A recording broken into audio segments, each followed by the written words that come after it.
Magandang gabi po. Even though you are so tired after Bible seminar, and even though heavy rain you attend today, Kahit na kayo po ay sobrang napagod sa nakaraang Bible seminar at kahit umulan ngayong gabi, ay dumating pa rin po kayo dito. maybe you are here because you desire the Word of God. Marahil kayo po ay nandito dahil kayo po ay nagnais ng salita ng Diyos. That's why God will allow more grace to you. Kaya marahil ipapahintulot ng Diyos ang higit na biyaya sa inyo. Okay, before we start, let's pray together. Kaya bago tayo magsimula, tayong lahat po ay manalangin. Dear much friend, gracious Father, Mahal naming Ama na mabagin at mapagpala, thank you for saving us from sin and eternal destruction. salamat po sa pagliligtas sa amin mula sa kasalanan at wala hanggang pagkawasak. Thank you for guiding us to abide in church until now. Salamat po sa papatnubay sa amin na kami po ay manatili sa church hanggang ngayon. And this time, by the grace of God, we can have Bible study. At sa oras ito, sa biyaya ng Diyos, ngayon po kami ay magkakaroon ng Bible study. After salvation, we want to know more about God and the Word of God. Pagkatapos ng kaligtasan, nais naming higit na makilala ang Diyos. So please teach us through the Word of God. Kaya pakiusap, turuan niyo po kami sa pamagitan ng salita ng Diyos. This time, from start to the end, we only rely on your mercy and gracious. At sa oras na ito, magmula sa simula hanggang matapos, nagtitiwala lamang kami sa iyong habag at biyaya. We pray in Jesus' name. Idinadalangin po namin ito sa pangalan ni Jesus. Amen. Amen. Okay, first let's open to the Bible, Ecclesiastes chapter 1. Una, buksan natin sa ating Biblia, Ecclesiastes chapter 1. Chapter 1, verse 1 and 2, verse 1 and 2. Chapter 1, verse 1 and 2. Ecclesiastes chapter 1, verse 1 and verse 2. Ecclesiastes chapter 1, verse 1 hanggang 2. Okay. Yeah, basahin po natin ng sabay-sabay. Ang mga salita ng mangangaral na anak ni David, hari sa Jerusalem, walang kabuluhan ng mga walang kabuluhan, sabi ng mangangaral, walang kabuluhan ng mga walang kabuluhan, lahat ay walang kabuluhan. Also, open Ecclesiastes chapter 12. Buksan din natin sa Ecclesiastes chapter 12. Chapter 12, 13. Chapter 12, verse 13. So, basahin po natin ng sabay-sabay. Ito ang wakas ng bagay. Lahat ay narinig. Matakot ka sa Diyos at sundin mo ang kanyang mga utos sapagkat ito ang buong katungkulan ng tao. Yeah, maybe we can summarize Ecclesiastes through these two verses. At marahil pwede po nating ibuod yung Ecclesiastes sa magitan ng dalawang versikulong ito. Vanity of vanities, says the preacher. Vanity of vanities, all is a vanity. Walang kabuluhan ng mga walang kabuluhan, sabi ng mga ngaral. Walang kabuluhan ng mga walang kabuluhan, lahat ay walang kabuluhan. That's why we have to fear God and keep His commandments. Kaya kailangan nating matakot sa Diyos at sundin ang kanyang mga utos. That's all. Yeah. Yan lang po lahat. We already learned everything. Natutunan na po natin ang lahat. Yeah. You learn Ecclesiastes. Natutunan nyo na po yung aklat ng Ecclesiastes. Yeah. The whole Ecclesiastes say about it. Sinasabi po ng buong Ecclesiastes ang tungkol dito. But today you came here, right? That's why if we finish too short time, right? Pero dahil dumating po kayo ngayon dito, kung tatapusin po natin ito, napakaiksi lang po. That's why we need to learn more concretely, right? Kaya kailangan nating higit na matutunan ng mas konkreto. Okay, you can follow the script. First introduction. The title, English, Ecclesiastes. Yung pamagat po nito sa English ay Ecclesiastes. Mm, yeah. Tagalog, mangangaral. Tama? Yes, po. Mangangaral. Yeah. The preacher. Yeah. Mm. Preacher who preached the word to the people in congregation. Yung mangangaral na nangangaral sa mga ng salita sa mga taong nasa kongregasyon. So the name Korean translate also preacher. Yeah. You understand, right? The Ecclesiastes comes from the Greek word ekklesia. Yung salitang Ecclesiastes po, nanggaling ito sa salitang Ekklesia means church, right? Church. ibig sabihin po ng Ecclesia ay church. Yeah, so the preacher, right, preach the word in congregation, church, right? Kaya yung mga ngaral po, nangangaral siya ng salita sa isang kongregasyon. That's why the name come from here, Ecclesiastes. Kaya yung pamagat po nito ay tinawag na Ecclesiastes. And the writer Solomon, right? At yung manunulat po nito ay si Solomon. The preacher, the son of David, king in Jerusalem. Yung mga ngaral po ay anak ni David. So son of David, King Solomon. Yung anak ni David ay ng Jerusalem, si Haring Solomon. And the writing time around the BC 935 at the end of Solomon's life. At yung panahon ng pinagsulatan ay around BC 935 sa katapusan ng buhay ni Solomon.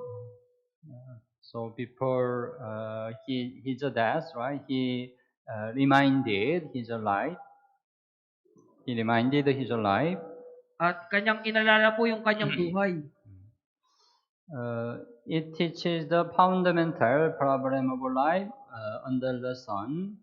Itinuturo po nito yung pangunahing problema ng buhay sa ilalim ng araw. The absolute vanity of life. Natiyak na walang kabuluhan ang buhay. And overcoming it by establishing a relation with God. At pagtatagumpay nito sa magitan ng pagtatatag ng relasyon sa Diyos. And choosing the best life. At yung piliin yung pinakamainam na buhay. So that's the main tema. The book of Ecclesiastes is a book that discusses the vanity of life. Kaya ang aklat ng Ecclesiastes po ay aklat kung saan tinatalakay na walang kabuluhan ng buhay. And how to overcome the vanity. At paano pagtatagumpayan yung walang kabuluhan. That's the most fundamental and ultimate problem of life. Then no human living on the earth can avoid. Na yung pinakapangunahing at tiyak na problema ng buhay na walang sino mang nabubuhay sa mundong ito yung makakaiwas. All the people in the world, right, on the earth, they experience the vanity of life. So how to overcome the vanity of life? Kaya paano pagtatagumpayan yung walang kabuluhan ng buhay? The Ecclesiastes says about it. At sinasabi po ito ng Ecclesiastes. So this book helps the reader develop a God-centered worldview. Yeah. Kaya yung aklat na ito, tinutulungan niyo po yung mambabasa na bumuo ng nakasentro sa Diyos sa pananaw sa mundo. And recognize the danger of a self-centered worldview. At yung kilalanin po na yung panganib ng isang makasariling pananaw. So the writer of Ecclesiastes describes life on this earth as a life under the sun. Kaya yung manunulat ng Ecclesiastes po, inilarawan niya po yung buhay sa lupang ito bilang sa buhay sa ilalim ng araw. Under the sun, it's a very important thing. Mahalaga po itong bagay sa ilalim ng araw. It shows that the interval between birth and death is so short and infinite. Yes, very short and infinite. Ipinapakita po nito na yung pagitan po ng buhay at kamatayan ay napakaiksi at may hangganan. So no matter how much it is maximized as the life of a king, a rich man or a wise man, it is ultimately nothing but vain. Kaya kahit na gaano man ito pinalaki na bilang buhay ng hari, ng isang mayaman o isang matalinong tao, ito po ay tiyak na walang kabuluhan. So, right, whatever way, whatever we try our best, not to be vanity, it's impossible. Kaya gaano man yung gawin nating pagsisikap po, ito po ay walang kabuluhan. At the same time, it also strongly suggests that the vanity of our life under the sun can only be overcome through encounter and salvation with the absolute God. At sa parehong pagkakataon po, ito rin po ay matibay na iminungkahi na walang kabuluhan ng tao na yung buhay sa ilalim ng araw po ay mapagtatagumpayan lamang sa magitan kapag nakatagpo natin yung Diyos at yung kaligtasan sa magitan ng tiyak na Diyos. The life under the sun, is a complete vanity life. Kaya yung buhay sa ilalim ng araw po ay tiyak na walang kabuluhan. The only way to overcome this vanity is having right relation with God. Ang tanging paraan lang po para mapagtagumpayan yung walang kabuluhan sa buhay na ito ay magkaroon tamang relasyon sa Diyos. God, you can say that is the one being above the sun. Kaya masabi natin yung Diyos, siya po yung nasa itaas ng araw.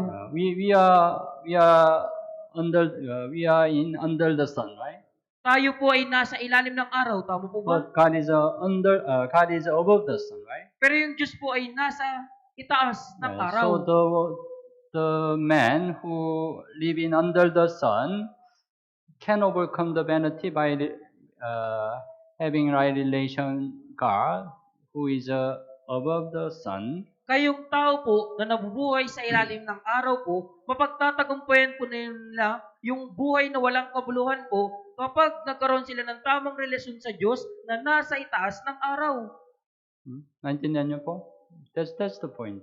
Yan po yung pinakapunto. So, if this world becomes the ultimate purpose of life, everything will be in vain. Kaya kung ang mundong ito, yung magiging pangunahing problema ng buhay, pangunahing layunin ng buhay, ang lahat po ay walang kabuluhan. So, if a person lives only for this world without God, the conclusion of his life become vain and even evil. Kaya kung ang isang tao ay nabubuhay lamang para sa mundong ito nang walang Diyos, yung konklusyon ng kanyang buhay ay magiging walang kabuluhan at masama. So, we have to remember God and live present life for the eternal life. Kaya kailangan nating alalahanin ng Diyos at mabuhay sa kasakulukuyang buhay para sa walang hanggang buhay.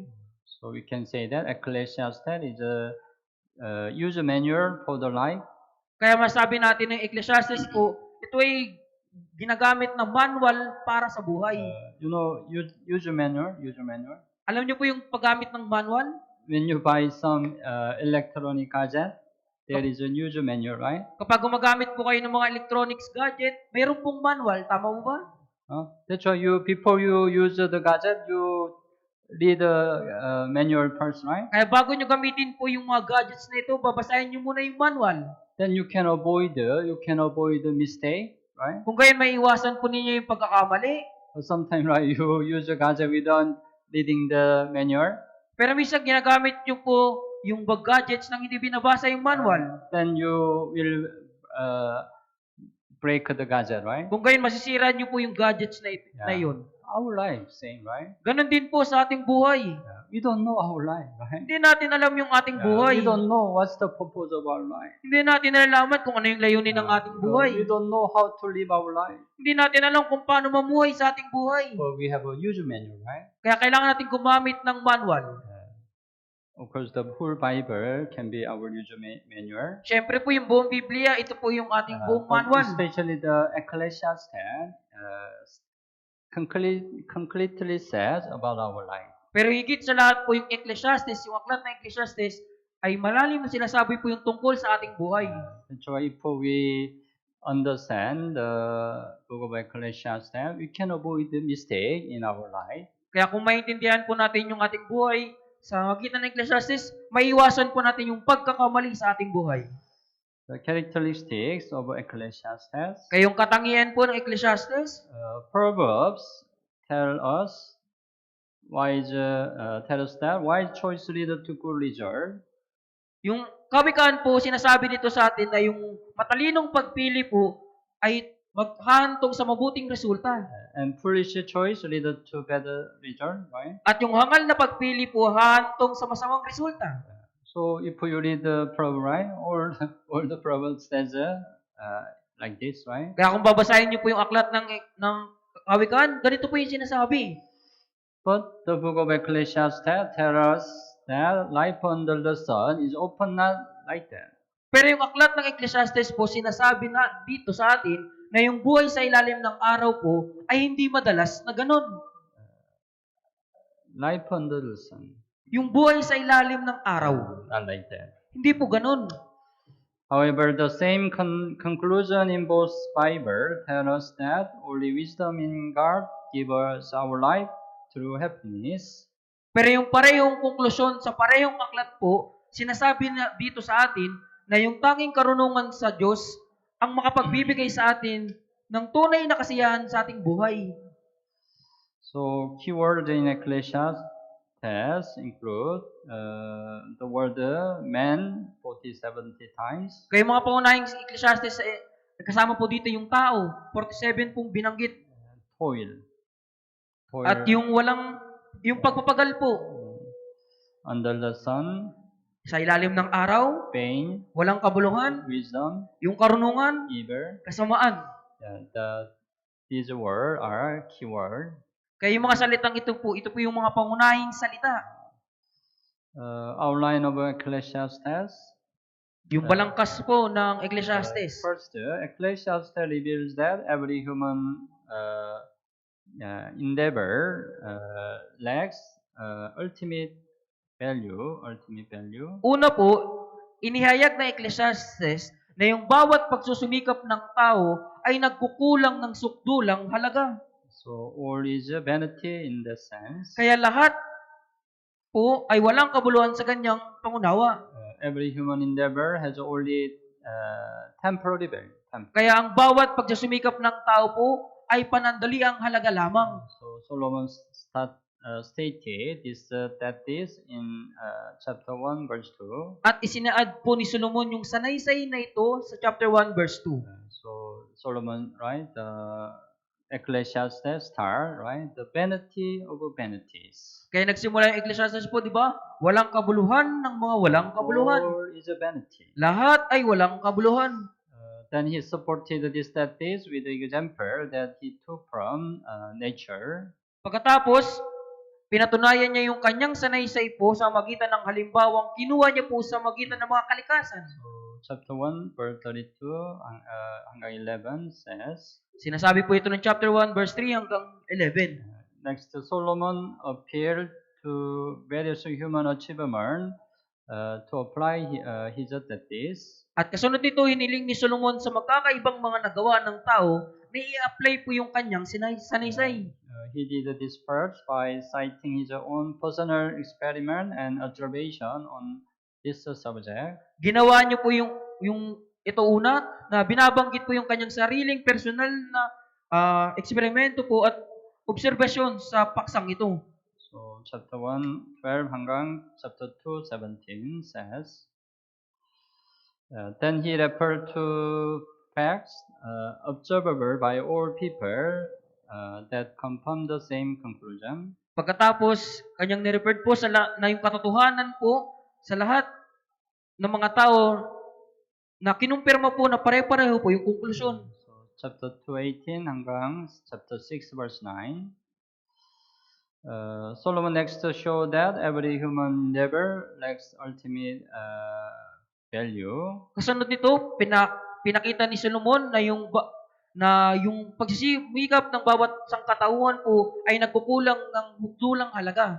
By reminding us of the limits of human wisdom. Sa magitan ng pagpapaalala sa atin na yung limitasyon ng karunungan ng tao. Chapter 6, 10 to 11, verse 6 says, and he supported this opinion with experiential evidence.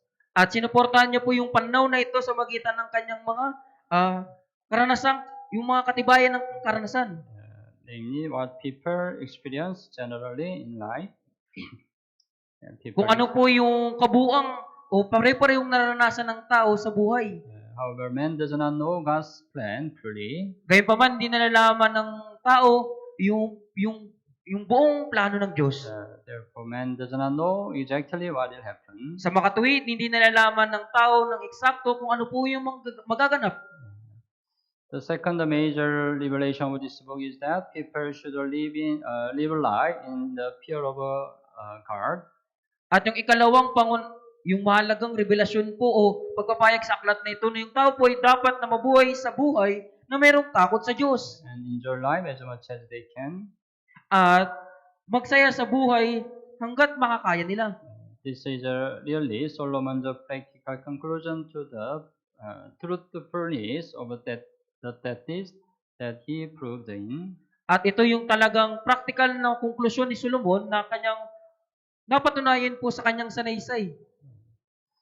And then, since death is coming, we should enjoy life now, not in disregarding for God, but in the fear of God. Kaya dahil ang kamatayan po ay papalapit, dapat tayong magsaya sa ating buhay ngayon na hindi po isinasawalang bahala yung Diyos, kundi magkaroon ng takot sa Diyos. Chapter 11, 7 and 8 says, and we can enjoy life in our youth while at the same time remembering that God will judge our lives. At pwede tayong magsaya sa ating buhay sa panahon ng ating kabataan habang inaalala at sa parehong pagkakataon alalahanin natin na yung Diyos po yung hahatol sa ating buhay. Moreover, we should behave responsibly in our youth since old age is coming. Higit sa lahat, kailangan nating maging maingat sa ating kabataan sapagkat yung pagtanda po ay darating. And the third major revelation of the book is it's a statement what true wisdom is. At yung pangatlong mahalagang pagkapahayag po sa aklat na ito, pinapakilala po kung ano yung tunay na karunungan. God intends people to rejoice, but to remember God and to live with the recognition of Him. At iniling ng Diyos sa mga tao na magsaya, ngunit alalahanin na yung Diyos at mabuhay na kinikilala siya. Failing to fear God will result in a life of vanity. Kayong pagkabigo na magkaroon ng takot sa Diyos, magiging resulta nito yung walang kabuluhan na buhay. To fear God and live in harmony with His will result in a life of fullness. Yung magkaroon ng takot sa Diyos at mabuhay na merong kaugnayan sa kanyang kalooban, magre-resulta po sa buhay na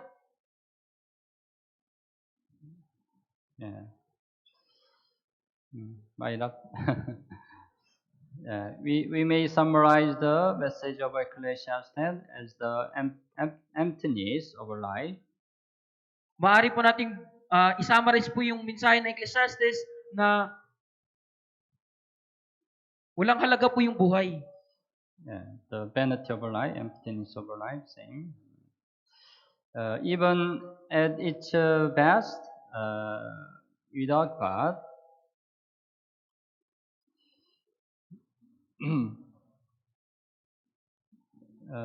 it means its best. If we can have a best time without God, right? Kaya kahit na sa ating pinakamainam ng walang Diyos, and richness of life, even at its worst, when live with God. At yung kayamanan ng buhay, kahit na maging sa pinakamalala na nabubuhay kasama ng Diyos. So even we are in worst situation, right? If we live with God, we can have a richness of life, right? Kaya kahit na tayo ay sa pinakamalalang buhay po natin, kung nabubuhay tayo kasama ng Diyos, magkakaroon tayo ng kasaganaan ng buhay. So the book is a book about hope, not despair. Kaya ang aklat na ito ay aklat po ng patungkol sa pag-asa at It ng is, hindi ng walang patas. it is a book of answer, not a book of question. Ito po yung aklat ng kasagutan at hindi aklat ng katanungan. So Ecclesiastes give us the answer for our life. Kaya Ecclesiastes po yung magbibigay ng kasagutan sa ating buhay. So let's think about the things that we have to consider in Ecclesiastes. At pag-isipan natin yung mga bagay na kailangan nating isaalang-alang sa Ecclesiastes. There are many topics we need to consider. Meron pong napakaraming mga paksa na kailangan nating isaalang-alang. First, the vanity. Una, yung walang kabuluhan. As we read, the vanity of vanity, vanity of vanity, all is vanity. Gaya ng binasa natin, walang kabuluhan ng mga walang kabuluhan. Sabi ng mga ngaral, walang kabuluhan ng mga walang kabuluhan. Lahat ay walang kabuluhan. It lives the 5 times, right? Kaya inulit po ito ng 5 beses. Vanity, Hebrew word, hevel. Yung salitang vanity po sa salitang Hebreo ay heaven. It doesn't mean the meaningless. Hindi po ito nangangahulugan na walang halaga. As Solomon used this word in Ecclesiastes, he meant lacking real substance, value, performance, worth, or significance. Yeah, that's the meaning of the vanity. Ito po yung mga kahulugan ng walang kabuluhan. So it appeared 38 times in Ecclesiastes, At lumitaw po ito sa Ecclesiastes ng 38 ulit. and only 35 times other Bible in Old Testament. 35 lamang po sa ibang mga sulat sa Lumang Tipan. So this word, right, vanity, appears in Ecclesiastes a lot of time, right? Kaya yung salitang ito na walang kabuluhan ay mas maraming ulit pong binanggit sa Ecclesiastes. So this word usually mean the vapor or breath like. Kaya yung salitang ito mas inilarawan po na yung singaw po o yung Vapor, tulad ng hininga. So kaikan, right, singaw na tinatanggay, right? Same meaning, singaw. And James chapter 14 also it describes our life, right? Vapor that appear for little time and then vanishes away. Vapor, bread, right? The meaning, vanity. Ito yung kahulugan ng walang kabuluhan. It's like the children make bubble, right? Bubble. Katulad lamang po ito na yung mga bata gumagawa po sila ng mga bula. Yeah, but bubble soon it explode, right? Pero kalaunan yung mga bulang ito ay sasabog. Yeah, the meaning of vanity is like a bubble that explodes. Yung kahulugan ng walang kabuluhan po ay katulad po ng bulang sumasabog. Okay. Why the Ecclesiastes emphasize the vanity? Bakit po binigyang diin ng Ecclesiastes yung walang kabuluhan? Because knowing the vanity of life can lead us to God and the salvation. Dahil yung pagkaalam sa walang kabuluhan, yung na walang kabuluhan ng buhay, ay maaring hahantong po sa pagkakilala sa Diyos at kaligtasan. Before you got the salvation, right? Replay your life. Di ba bago kayo nagkaroon ng kaligtasan, tiningnan ninyo yung inyong buhay. Maybe you also experience your life is a really vanity. Marahil naranasan ninyo din na yung inyong buhay ay walang kabuluhan. Then you maybe search the God, right? At marahil hinahanap niyo po ang Diyos, di ba po? But the people who don't know their life is a vanity, they are very difficult to be saved. Pero yung mga taong hindi nila nalalaman na yung buhay ay walang kabuluhan, napakahirap nilang maligtas. That's why whenever we have the Bible seminar, right, we explain our life is really vanity. Kaya sa tuwing nagkakaroon tayo ng Bible seminar, pinapaliwanag natin na yung buhay ay walang kabuluhan. Of course, the book of Ecclesiastes doesn't have a contents explaining the gospel. Siyempre po yung aklat ng Ecclesiastes, wala po itong nilalaman patungkol sa Ebanghelyo. But Ecclesiastes lead many people to God.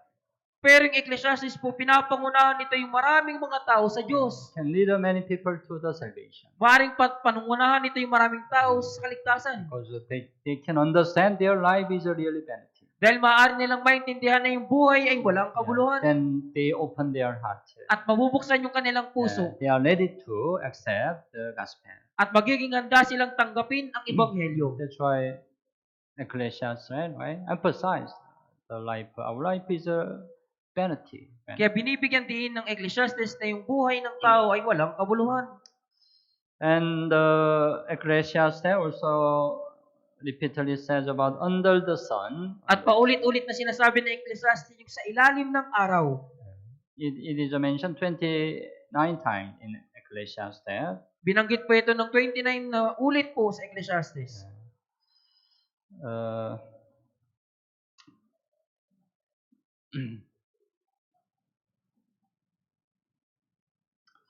So it shows that Solomon was looking at life from the perspective of a man on the earth without the help of a special revelation from God.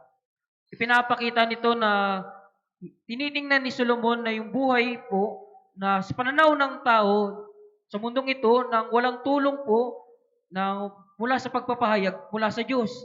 Under the sun,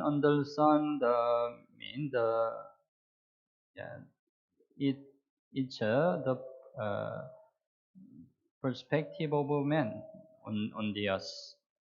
Kaya po yung sa ilalim ng araw po, ito po yung pananaw ng tao sa lupa. It is not relay with the revelation from God. Wala itong kaugnayan sa pagpapahayag ng Diyos. So, it said, right, Ecclesiastes chapter 1 verse 9, there is nothing new under the sun. At sinasabi sa Ecclesiastes chapter 1 verse 9 na walang bagong bagay sa ilalim sa araw. All the work that are done under the sun, all is a vanity.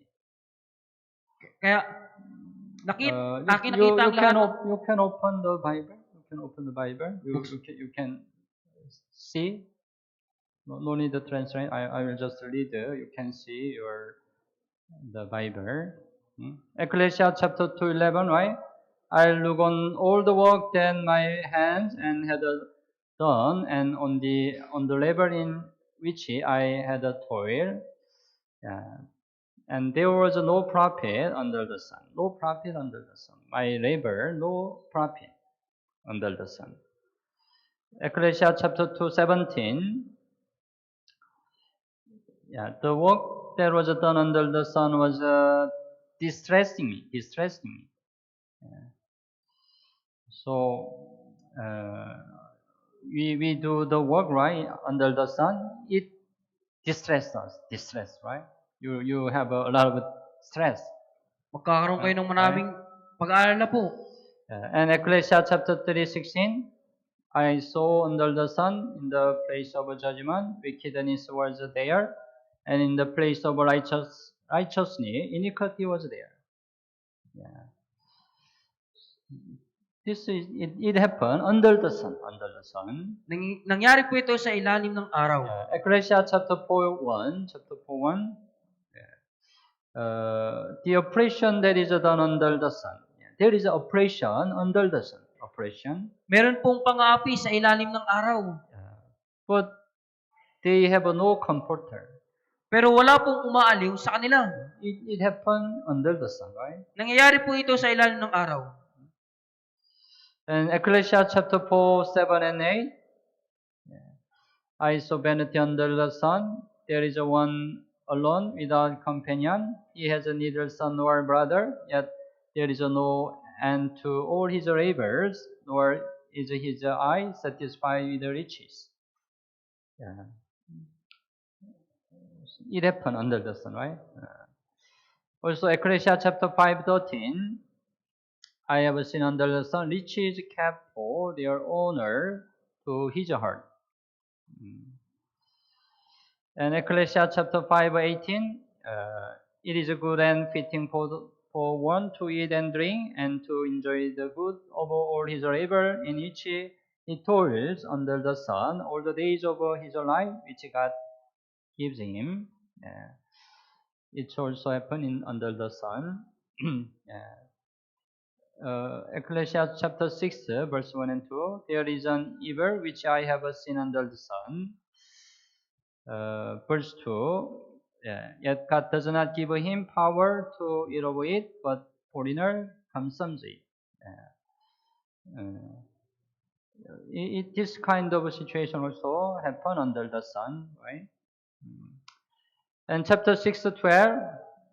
Yeah.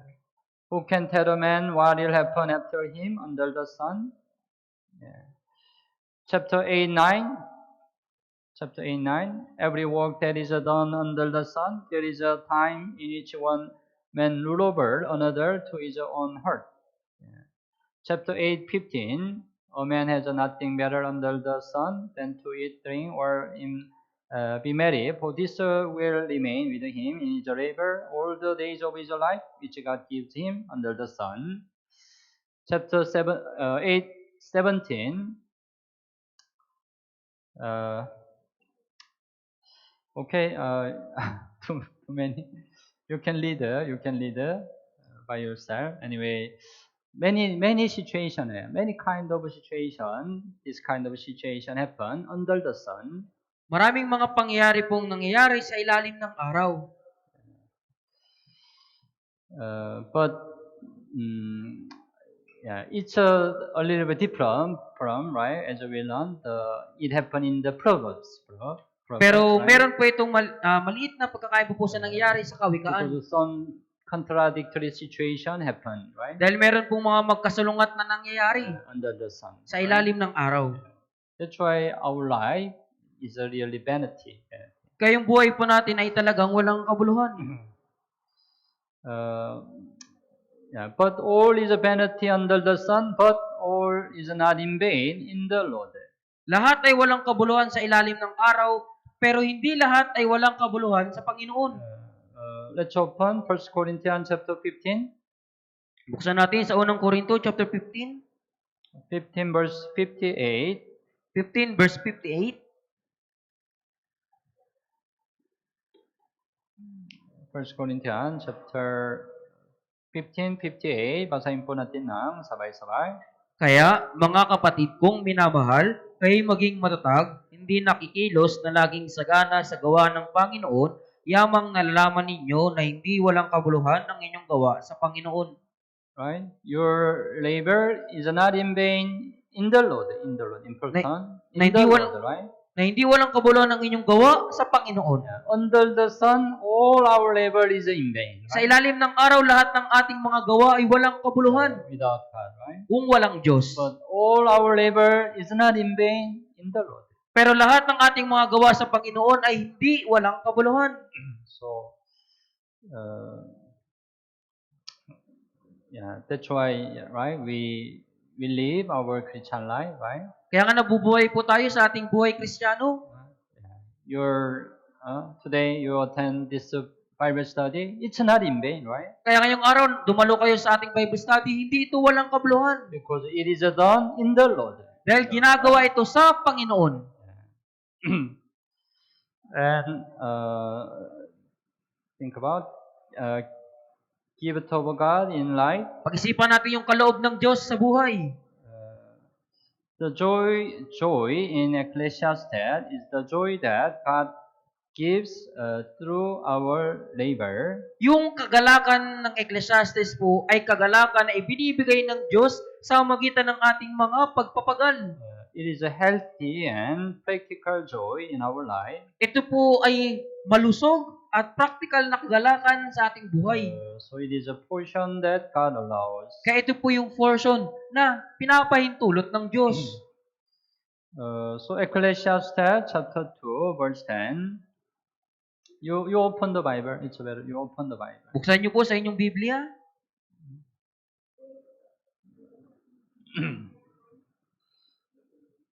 Yeah, my heart is that right? My heart rejoiced all my labor, and this was my reward from all my labor. Nagagalak ang aking puso dahil sa lahat kong gawain at ito ang aking gantimpala para sa lahat ng aking pagpapagod. We can rejoice our life, right? Mari tayong magalak sa ating buhay, di ba po? Yeah, because it's a God's gift. God allows, Dahil ito yung kaloob ng Diyos na kanyang ipinahintulot. but always follow labor.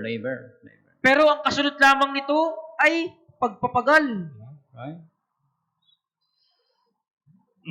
So, to have a joy, right? To have a joy, God allow. We also need a labor.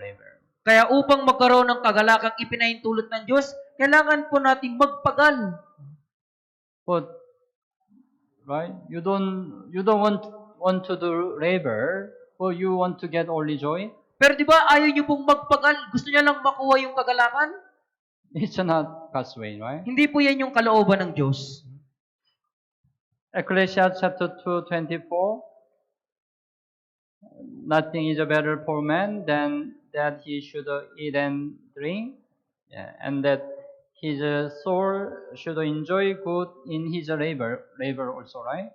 Walang mabuti sa tao kundi ang kumain at uminom at magpakaligaya sa kanyang pinagpaguran, di ba po? This also I saw was from the hands of God. Nakita ko na ito man ay mula sa kamay ng Diyos. Ecclesiastes chapter 3:13 also, every man should eat and drink and enjoy the good of all his labor. Ecclesiastes It is a gift of God. 3 verse 13, at kaloob ng Diyos sa tao ng bawat isa ay kumain, uminom at masiyahan sa lahat ng kanyang pinagpaguran. So, yeah, we can enjoy eat and drink, right? Kaya pwede tayong magsaya sa ating pagkain at pag-inom.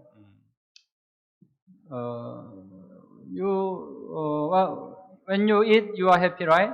Kapag kumakain kayo, masaya po kayo, di ba po? You have a joy in eating, right? Meron kayong kagalakan sa pagkain. It's a God's gift, God allow, right? Yan po yung kaloob ng Diyos na kanyang pinahintulot. That's why our church, right? We have also eat together, right? Kaya sa ating church, di ba po, sabay-sabay din tayong kumakain. We can enjoy eating, right? Pwede tayong magsaya sa ating pagkain. God allow. Ito yung pinahintulot ng Diyos. But we can enjoy eat and drink, but if we eat and drink too much or not good thing, it's not the will of God also. Pero, di ba po, pwede tayong magsaya sa pagkain, pero kung tayo kakain ng sobra po, hindi rin po ito mabuti para sa Diyos. So, Ecclesiastes, right, repeatedly said, Ecclesiastes chapter 5 also.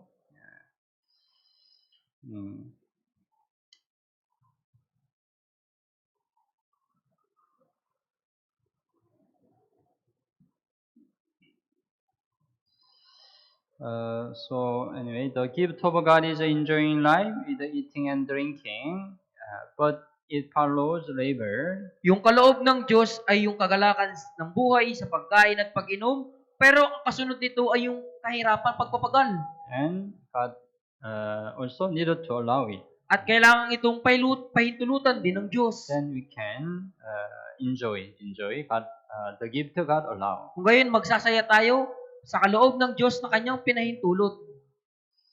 Okay. And let's think about the wisdom of a man. At pag-isipan natin yung karunungan ng tao. So Ecclesiastes chapter 1, let's open. You open. Ecclesiastes chapter 1, buksan po natin. 16 and 17. Verse 16 and 17. Okay, basahin po natin ng sabay-sabay. At sinabi ko sa aking sarili, nagtamo ako ng malaking karunungang higit kaysa lahat ng nauna sa akin sa Jerusalem. Ang aking isipan ko'y nagtalaglay ng malaking karanasan sa karunungan at kaalaman. At ginamit ko ang aking isipan upang alamin ang karunungan at alamin ang kaululan at kahangalan. Aking nakita na ito man ay pakikipaghabulan sa hangin. Solomon possessed more knowledge than any other man who ever lived. Si Solomon po ay nagtaglay ng higit na kaalaman, higit kaysa kanino mang tao pong nabubuhay. And he had the knowledge and the ability to apply. At meron siyang kaalaman at abilidad na i-apply po ito. But he came to the following sad conclusion. Pero dumating po siya sa kasunod na konklusyon. Verse 18, basahin po natin ng sabay-sabay. Sapagkat sa maraming karunungan ay maraming kalungkutan, at sa nagpaparami ng kaalaman ay nagpaparami ng kalungkutan. So, it happened, right, under the sun, right? Kaya nangyayari po ito sa ilalim ng araw, di ba po? If you have many wisdom, right? Because of the wisdom, you have more sorrow, grief. Kapag nagkaroon ka ng maraming karunungan, nagkakaroon ka din po ng maraming kalungkutan. So sometimes it is needed. You have just wisdom that God allow to you. Kaya mas mabuti po na magkaroon ka lamang ng karunungang ipinahintulot sa iyo ng Diyos. So don't try to have a more wisdom that God does not allow. Kaya huwag kang magkaroon ng higit na karunungang hindi naman pinahintulot ng Diyos. Then maybe you just have a more headache. Dahil kung hindi, magkakaroon ka ng mas maraming sakit sa ulo mo. And what's a man's satisfaction? At ano po ba yung It talk about man's satisfaction. Love, mirth, and wine couldn't satisfy man. yung pagtawa, yung alak po, hindi nito makukontento yung tao. So Solomon, right? He tried to be satisfied through love, mirth, wine. Kaya si Solomon, di ba po, sinubukan niya pong makontento sa magitan po ng pagtawa, ng alak. So God allowed this thing to him, right? Pinahintulot ng Diyos ito sa kanya. So Ecclesiastes chapter 2, verse 1-3, right? Yeah. Also, you open. Yeah. Basahin po natin ng sabay-sabay. Sinabi ko sa aking sarili, pumarito ka ngayon. Susubukin ko ang aking kasayahan, magpakasarap ka. Ngunit ito rin ay walang kabluhan. Aking sinabi tungkol sa halakhak, ito'y kalokohan, at sa kasayahan, anong halaga nito? Siniyasat ng aking isipan kung paano pasasayahin ang aking katawan sa magitan ng alak. Pinatnubayan pa ng karunungan ng aking isipan at kung paano maging hangal hanggang sa aking makita kung ano ang mabuting gawin ng tao sa sino ng langit sa ilang araw ng kanilang buhay. Yeah. He wanted to get the satisfaction, Kaya sinubukan niya pong magkaroon ng pagkakakontento, but it's not possible. pero imposible po ito. That's why in verse 4, he tried to build a house. Kaya sa verse 4, sinubukan niya pong magtayo ng bahay. And he made a garden and orchard. At gumawa po siya ng mga ubasan. Verse 5 and 6, right? And verse 7, he had many kind of a possession. At sa verse 7, nagkaroon siya ng maraming ari-arian. Even he has a lot of women. Nagkaroon din siya ng marami niyang babae. 마raming asawa. So, how many asawa? Ilan po yung asawa niya? Yeah. 1 King chapter 11:3. Yeah, he had 700 wives and 300 concubines. Kaya po sa unang hari, chapter 11, verse 3, nagkaroon siya ng 700 asawang mga prinsesa at 300 asawang lingkod. Total 1,000. Kabuuan po niya 1,000. He had a lot of women, but they couldn't satisfy him, right? Meron siyang napakaraming babae, pero hindi po siya dito nasiyahan na kontento. And he had a great reputation. At meron siyang malaking reputasyon. That's why the king of Ethiopia, right, visit him. Kaya right? binisita po siya, di ba, ng hari ng Ethiopia. Then she said, "Your wisdom and prosperity exceeded the fame over which I heard." Kaya sinabi niya na yung karunungan at kasaganaan na higit kaysa ulat na aking narinig. And he had a great wisdom. At meron siyang napakatinding karunungan. That's why he spoke 3,000 proverbs. Kaya nagsalita po siya ng 3,000 kawikaan. You know the the great men, they have sometimes they have their own proverb. Alam niyo po, yung mga matatalinong tao, minsan nagkakaroon sila ng sariling karunungan. Actually, Kawikaan. yeah, it's very difficult. We have a very good even one proverb we say, right? Sa katunayan, napakahirap po para sa ating magsalita ng isang kawikaan. But he spoke 3,000 proverbs. Pero nagsalita po siya ng 3,000 kawikaan. His song were 1,005. At yung kanyang mga awit po 1,005. Merong choir. Meron ditong choir po. You can make your song. Pwede ba kayo makagawa ng inyong sariling awit? Mairap. Even making one song Mairap. Kahit sa paggawa ng isang awitin po, mahirap. He made more than 1,000 songs. Right? Pero mayroon siyang higit 1,000 mga awit. Even he has the knowledge of natural science. At higit sa lahat, meron din po siyang mga karunungan sa natural He science. spoke of a tree. Nagsalita tungkol sa punong kahoy. All kind of tree plants. Lahat ng uri ng punong kahoy at halaman. And also he spoke of animal, bird, creeping things, even fish. Nagsalita tungkol sa mga hayop, mga ibon, sa mga gumapapang at sa mga isda. It's really amazing, right? At talagang nakakamangha po ito. But all these things couldn't satisfy him, right? Pero lahat ng mga bagay nito, hindi siya nagawang makontento. His conclusion, all is vanity. Yung kanyang pagwawakas po, lahat ay walang kabuluhan. So man cannot satisfy through physical things because man has a spirit. Yung tao hindi po makokontento sa mga pisikal na bagay sapagkat ang tao mayroong espiritu. We can have a real satisfaction when we have eternal life through the relation with God. Magkakaroon lamang tayo ng tunay na pagkakontento kapag nagkaroon tayo ng buhay na walang hanggan sa magitan ng relasyon sa Diyos.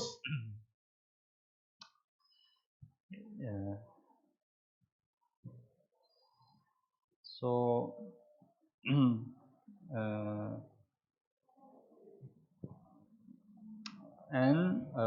everything has its time and purpose. At ang lahat ng bagay po, mayroong kapanahunan at layunin. Ecclesiastes chapter 3, Ecclesiastes chapter 3, verse 1. verse 1. You can read verse 1 and verse 2, verse 7 and verse 2. Basahin po natin verse 1 hanggang 2. Okay, basahin po natin ng sabay-sabay. Sa bawat bagay ay may kapanahunan at panahon sa bawat bagay sa silong ng langit. Panahon upang isilang at panahon upang mamatay. Panahon ng pagtatanim at panahon upang bunutin ang itinanim. There is a season and a purpose, right? Meron pong kapanahunan at layunin. It continue until verse 8. Nagpatuloy ito hanggang verse 8. But we cannot know what the purpose of our life is. Pero hindi natin malalaman kung ano yung layunin ng buhay. God who made us can give this answer. Ang Diyos na lumikha sa atin ang makapagbibigay ng ganitong kasagutan. So, we whenever we have the Bible seminar, right, we remind the people can think about what's the purpose of our life. Kaya sa tuwing magkakaroon tayo ng Bible seminar, pinapaalala natin sa mga tao kung ano po yung layunin ng buhay. Then through the Bible seminar, right, they can find the purpose of our life. Sa magitan ng Bible seminar, matatagpuan nila yung layunin ng buhay. And it says about the difference of a man and animal. Sinasabi dito yung pagkakaiba ng tao at hayop. So Ecclesiastes chapter 3, 19 hanggang 21, also basahin po natin ng sabay-sabay. Sapagkat ang kapalaran ng mga anak ng mga tao at ang kapalaran ng mga hayop ay magkatulad. Kung paanong namamatay ang hayop, namamatay din ang tao. Silang lahat ay may isang hininga. Ang tao ay walang kalamangan sa mga hayop, sapagkat lahat ay walang kabuluhan. Lahat ay tumutungo sa isang dako. Lahat ay buhat sa alabok at lahat ay muling babalik sa alabok. Sinong nakakaalam kung ang espiritu ng tao ay umaakyat sa itaas at ang espiritu ng hayop ay bumababa sa lupa? Death of animal and man is the same, right? Yung kamatayan ng hayop at tao magkatulad. That's why the people who don't know God, right? They think man is just animal. Man is just animal. Kayong mga taong hindi nakikilala yung Diyos, iniisip nila yung tao parang hayop. Man is just one of the animal. Na yung hayop, na yung tao, isa lamang sa mga hayop. Yeah. Because many atheists believe like that. Kaya maraming mga atheist po yung, yung naniniwala sa ganito. Yeah, that's same. That's same. Yan po ay parehas lang. But after death, there is a great difference. Right? Pero pagkatapos ng kamatayan, mayroong malaking pagkakaiba. As verse 21 said, the spirit of a son of a man which goes abroad. Sinasabi ng verse 21, ang espiritu ng tao umakyat sa itaas. So, Ecclesiastes chapter 12, verse 7 said, right, the spirit will return to God who gave it. Kaya sa verse 7 po, sinabi ng chapter 12, verse 7, ang espiritu ay bumalik sa Diyos na nagbigay nito. The dust, our body, right, will return to the earth. Yung ating katawan, babalik sa lupa. But man has the image of God, the spirit. Pero yung tao mayroong larawan ng Diyos, ang espiritu. So our spirit goes above. We meet God, right? Kaya yung ating espiritu po ay aakyat sa itaas sa harap sa Diyos. So it says about difference between man and animal. Kaya sinasabi nito yung pagkakaiba ng tao at ng hayop. And it says about the value of a friend. At sinasabi din nito yung kahalagahan ng kaibigan. At Ecclesiastes chapter 4, Ecclesiastes chapter 4, verse 9 verse 9 hanggang 12. hanggang 12. Chapter 4, verse 9 hanggang 12. Basahin po natin ng sabay-sabay. Ang dalawa ay mas mabuti kaysa isa, sapagkat sila'y may mabuting gantimpala sa kanilang pagpapagod. Sapagkat kung sila'y bumagsak, ibabangon ng isa ang kanyang kasama. Ngunit kahabag-habag siya na nag-iisa kapag siya'y bumagsak at walang iba na magbabangon sa kanya. Muli, kung ang dalawa ay mahigang magkasama, mainit nga sila. Ngunit paanong mainitan ang nag-iisa? At bagaman ang isang tao ay maaaring magtagumpay laban sa iba, ang dalawa ay magtatagumpay laban sa isa. Ang panaling may 3 pisi ay hindi agad napapatid. Two are better than one, right? Kaya ang dalawa ay mas mabuti kaysa isa. Why two are better than one? Bakit mas mabuti kaysa isa? Verse 10, if they fall, one will lift up his companion. Sapagkat kung sila'y bumagsak, ibabangon ng isa ang kanyang kasama. So, it can apply in our church life. Ito po ay ma-apply natin sa ating buhay sa church. So, if you fall, other brothers and sisters can lift up you. Kaya kapag bumagsak ka, mayroong ibang mga kapatid yung magbabangon sa iyo. And verse 11, if two lie down together, they will keep warm. At kung ang dalawa ay mahigang magkasama, ang may init nga sila. That's why verse 12, two can withstanding. Kaya sinasabi ng dalawa ay magtatagumpay laban sa isa. If you are alone, you cannot live a Christian life. Kung mag-isa ka, hindi ka makapagpatuloy sa buhay Kristiyano. But when we are gathered together, our Lord is in the midst of us. Ngunit kung tayo ay nagtitipon ng sama-sama, ang Panginoon ay nasa ating gitna. So, threefold cord is not quickly broken. Ang panaling may 3 pisi ay hindi agad napapatid. Why threefold cord? Bakit? Bakit? Tatlong Because pisi? our Lord is in the midst of us. Dahil yung Panginoon ay nasa ating gitna. That's why we can be strong, we can withstand. Kaya maaari po tayong magtagumpay. And chapter 5 says the way of fearing God. At chapter 5, yung paraan upang matakot sa Diyos. Chapter 5 verse 1 hanggang 5. Chapter 5, verse 1 hanggang 5. Also, basahin po natin ng sabay-sabay. Ingatan mo ang iyong mga hakbang kapag ikaw ay nagtungo sa bahay ng Diyos. Ang lumapit upang makinig ay mas mabuti kaysa magbigay ng handog ng mga hangal, sapagkat hindi nila nilalaman na sila'y nagsisigawa ng kasamaan. Huwag kang pabigla-bigla sa iyong bibig, at huwag magmadali ang iyong puso na magsalita ng anumang bagay sa harapan ng Diyos, sapagkat ang Diyos ay nasa langit at ikaw ay nasa lupa, kaya't kaunti lamang ang iyong maging salita.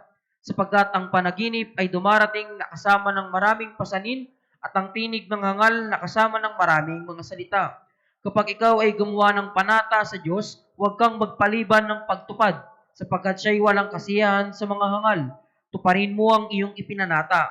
Mas mabuti pa na hindi ka gumawa ng panata kaysa ikaw ay gumawa ng panata at hindi tumupad. We learn how when we fear God, we can overcome the vanity of our life. Natutunan natin na kapag tayo ay nagkaroon ng takot sa Diyos, mapagtatagumpayan natin yung walang kabuluhan na buhay. How to overcome, how to fear God. Kung gayon, paano matakot sa Diyos? Is that right? Draw near to hear rather than to give the sacrifice. Sinasabi dito, lumapit upang makinig kaysa magbigay ng handog.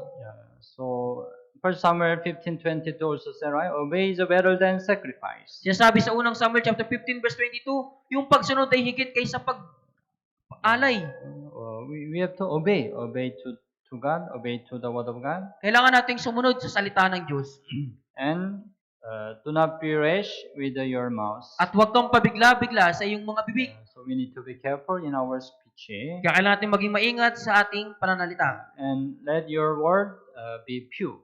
Kaya't kaunti lamang ang iyong maging salita.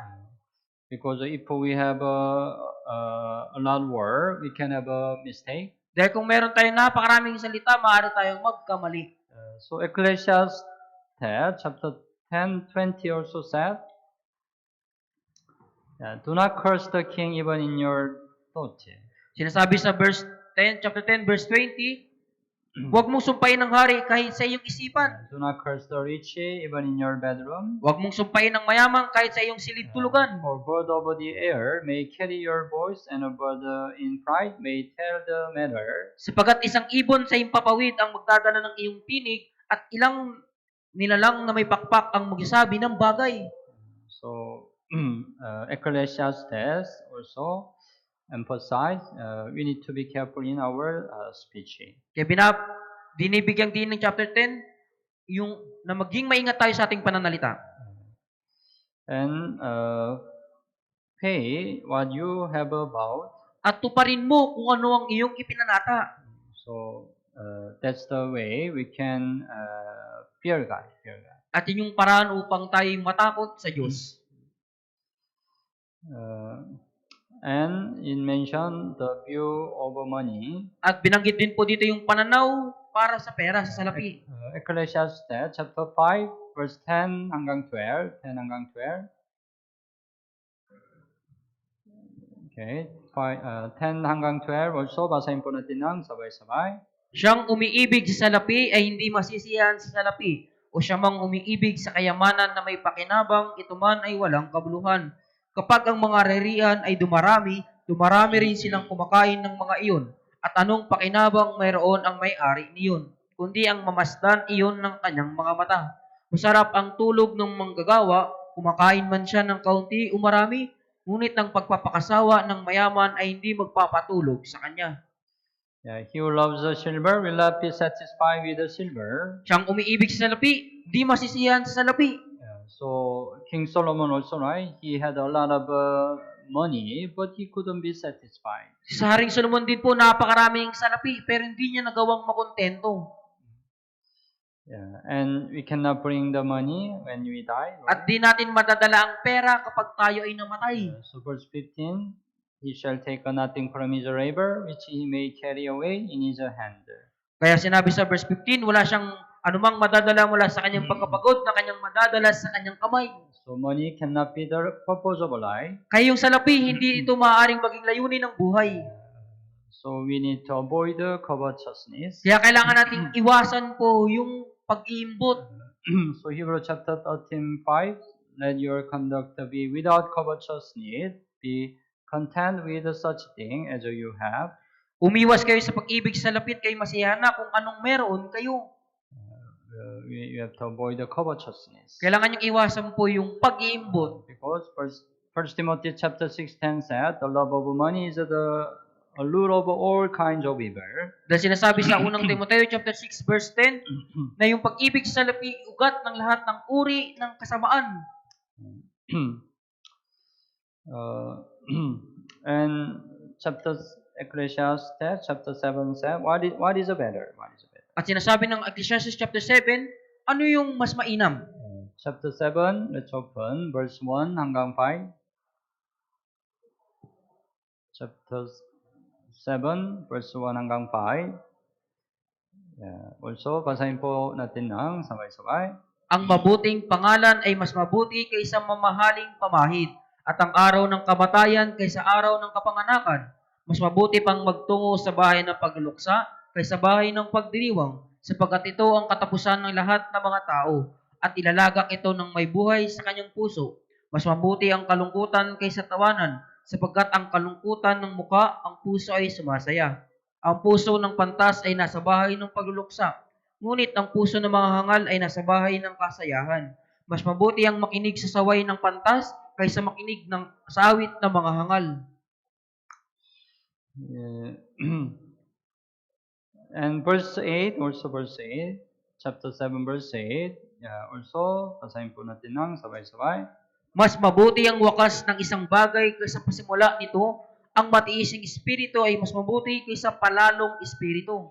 So, we think about a good name is better than precious ointment. Pag-isipan natin na mabuting pangalan ay mas mabuti kaysa mamahaling pamahid. What's a good name? Good name. Ano po yung mabuting pangalan? At first, when you get the salvation, we have already good name. Una, nung magkaroon tayo ng kaligtasan, nagkaroon na rin po tayo ng mabuting pangalan. Because our name was written in the book of life. Dahil yung pangalan natin nakasulat na sa aklat ng buhay. So the name that is written in the book of life, it can be the good name. Kaya yung pangalan na nakasulat sa aklat ng buhay ay yung mabuting pangalan. The people, the name of the people in this world who are not saved, they cannot be good name. Yung pangalan ng mga tao sa mundong ito na hindi ligtas, wala silang mabuting pangalan. And then after salvation, if we live good Christian life, we can have a better name. At kung magkaroon din po tayo ng mabuting buhay Kristiyano pagkatapos ng kaligtasan, magkakaroon din tayo ng mas mainam na pangalan. So if we can have a good name, it's much better than precious ointment. It's the physical thing in this world. Kaya kung magkaroon tayo ng mabuting pangalan, mas mainam po ito kaysa mamahaling pamahid o yung mga makamundong bagay sa mundong ito. And the day of death than the day of wonders. At yung araw ng kamatayan kaysa araw ng kapanganakan. It's different from the world's view, right? It's different from world's view. Ito po yung magkaiba sa pananaw ng mundong ito. Right? The world's view thing, right? Birth is better than death. Iniisip po sa pananaw ng mundong ito, yung kapanganakan mas mabuti kaysa kamatayan. That's right. The day of death better than day of birth. Pero sinasabi dito na yung araw ng kamatayan ay mas mabuti kaysa araw ng kapanganakan. It also can apply to save the Christian. Ma-apply din po ito sa mga ligtas na Kristiyano. So Revelation, right, chapter 14, verse 13 says, "Blessed are the dead who die in the Lord from now on." Kasi sinasabi sa Apocalypse chapter 14 verse 13, mapapalad ang mga namamatay sa Panginoon mula ngayon. In the Lord, right? Sa Panginoon. It means the dead who got the salvation. Ibig sabihin yung mga patay na nagkaroon ng kaligtasan. Their death is a blessing. Yung kanilang kamatayan ay pagpapala. And Awit 116 verse 15 said, "Precious in the sight of the Lord is the death of His saint." At sinasabi ng Awit 116 verse 15, mahalaga sa paningin ng Panginoon ang kamatayan ng kanyang mga banal. Saint, right? Saint. Save the people. Parehas lang po ito yung mga banal, mga ligtas. The death of save the people is really precious in the sight of the Lord. Yung kamatayan ng mga ligtas na mga kapatid ay mahalaga sa paningin ng Panginoon. That's why the death better than birth. Kaya yung kamatayan ay higit na mas mainam kaysa kapanganakan. And better to go to the house of mourning than to go to the house of feasting. As mabuti pang magtungo sa bahay ng pagluluksa kaysa bahay ng pagdiriwang. Because when we go to the funeral, right, we can reflect our own death. Dahil kapag pumunta tayo sa mga pagluluksa, pwede nating makita yung ating sariling kamatayan. Then we can prepare to meet God, right? Kung gayon, magiging handa tayong sumalubong sa Diyos. Di ba po? But if we go to the fiesta, we just enjoy life. Pero kung pupunta lang tayo sa mga pagdiriwang, magsasaya lang tayo sa ating buhay. We don't think about our death. Hindi natin pag-iisipan yung ating sariling kamatayan. That's why better to go to the house of mourning than to go to the house of feasting. Kaya mas mabuti pang magtungo sa bahay ng pagluluksa kaysa bahay ng pagdiriwang. And sorrow is better than laughter. As mabuti po yung kalungkutan kaysa kasayahan. It's also different from world's view, right? Iba rin po ito sa pananaw ng mundong ito, di ba? But why sorrow is better than laughter? Bakit yung kalungkutan ay mas mabuti kaysa kasiyahan, pagtawa? 2 Corinthians chapter 7:10. For godly sorrow produces repentance leading to salvation. Sa 2 Korinto chapter 7 verse 10, sapagkat ang kalungkutang naayon sa Diyos ay nagbubunga ng pagsisisi tungo sa kaligtasan. Before you got the salvation, right, you have a sorrow in your heart. Bago kayo nagkaroon ng kaligtasan, meron kayong kalungkutan sa inyong puso. When you understand your sin, right, you have a sorrow in your heart. Nung maunawaan mo yung kasalanan mo, meron kang kalungkutan sa puso. It lead to repentance.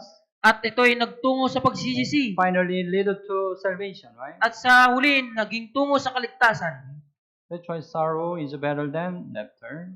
Kaya po yung kalungkutan po yung mas mabuti kaysa kasiyahan. And he said, it is better to hear the rebuke of the wise than for men to hear the song of fools. Sinabi dito, mas mabuti ang makinig sa saway ng pantas kaysa makinig sa awit ng mga hangal. So the Proverb 15:32, he who hears a rebuke has understanding. Kaya sinasabi sa Kawikaan chapter 15 verse 32, siyang nakikinig sa pangaral ay nagtatamo ng unawa. When you have some mistake, somebody can rebuke you, right? Kapag nagkakaroon ka ng pagkakamali, maaring ikaw ay pangaralan ng isang tao. Then you can correct your mistake, Kung right? gayon may itatama ang iyong pagkakamali. If you are humble, you can correct your mistake. Kapag ikaw yung pagpakumbaba, may itatama ang iyong pagkakamali. That's why it's so good. It's better, right? Kaya mas mabuti po ito. But somebody always praise you, even though you have a mistakes. Always. Pero isang tao na kahit palagi ka nagkakamali, pinupuri ka. Yeah. Then you cannot learn anything, right? Kung gayon wala kang matututunang anuman. So if somebody try to correct you, you do better accept with a humble heart. Kaya kung meron mang sinubukang itama ka, subukan mo itong tanggapin ng mayroong pusong mapagpakumbaba. And the end of a thing is better than its beginning. At yung wakas ng isang bagay ay mas mabuti kaysa pasimula nito. And it means end is more important than the beginning. Ibig sabihin, mas mahalaga po yung wakas kaysa pasimula. So Job chapter 8:7, though your beginning was small, and your latter end would increase abundantly. Kasi nasabi sa Job chapter 8 verse 7, bagaman maliit ang iyong pasimula, ang iyong huling wakas ay magiging napakadakila. This is God's way. Ito po yung paraan ng Our Diyos. beginning is small, Bagaman maliit ang ating simula, but our the end can be great. ngunit yung ating huling wakas magiging dakila. So especially the end of our Christian life, much important than the start of our Christian life. Higit sa lahat, yung pinakawakas ng ating buhay Kristiyano ay mas mabuti kaysa simula ng ating buhay Kristiyano. That's why we have to hold the beginning of our confidence that pass to the end. Kaya kailangan po nating panghawakan yung simula ng We have to hold the beginning of our confidence. Kaya kailangan nating hawakan matatag yung simula ng ating pagtitiwala. And think about the works of God. At pag-isipan natin yung gawa ng Diyos. Ecclesiastes chapter 7, 13 and 14. Ecclesiastes chapter 7 verse 13 hanggang 14. 13 and 14. Also, basahin po natin ng sabay-sabay. Isalang-alang mo ang gawa ng Diyos, sinong makapagtutuwid sa ginawa niyang baluktot? Sa araw ng kasaganaan ay magalak ka, at sa araw ng kahirapan ay magsaalang-alang ka. Ginawa ng Diyos ang isa, pati ang isa pa, upang hindi malaman ng tao ang anumang bagay na darating pagkamatay niya. When it comes to God's word, we must humbly accept God's word rather than human judgment. Pagdating po sa gawain ng Diyos, dapat nating mapagpakumbang tanggapin yung gawain ng Diyos kaysa paghatol ng tao. There are good days and better days in life. Merong mabubuting araw at masasamang araw sa ating buhay. Life is such that not all days are good or all days are bad. Yung buhay po hindi lamang ito, lahat ay mabuti o lahat ay masama. So it is enough to accept this fact and rejoice on good days, but on difficult days, it is necessary to think deeply. Kaya sapat na tanggapin po yung katotohanan ito at magalak po sa mabubuting araw. Ngunit sa mahirap na araw po, kinakailangan pag-isipan itong mabuti. For humans, both prosperity and suffering can be said to be beneficial in their own way. Para sa tao po, yung parehong kasaganaan po at paghihirap ay masabing pakapakinabangan sa kanilang sariling paraan.